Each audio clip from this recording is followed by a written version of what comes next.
Madam Prabhakar madam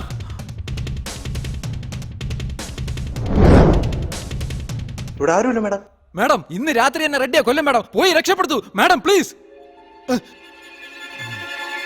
കൊച്ചനെയാ ഇവരെല്ലാം ഞാൻ mental ആണെന്ന് പറയാടാ. ഞാൻ സത്യമായിട്ട് കണ്ടതാ. എന്നെ വിശ്വസിക്കുമ്പോ ഞാൻ സത്യമാണ് പറയുന്നത്. എന്നെ വിശ്വസിക്കടാ, ഞാൻ പറയുന്നത് കേക്കടാ. ഓക്കെ ഭാസ്കർ, എസെ മേഡം അവനെ പിടിക്കാനുള്ള വഴി കണ്ടുപിടിച്ചോളും. നീ ഇപ്പൊ റെസ്റ്റ് എടുക്ക കേട്ടോ. മഹ എന്നെ നിനക്ക് വിശ്വാസം ഉണ്ടല്ലോ. ഞാൻ മെന്റൽ അല്ല മഹ, ശരി. ഞാൻ സത്യമായിട്ട് കണ്ടതാ.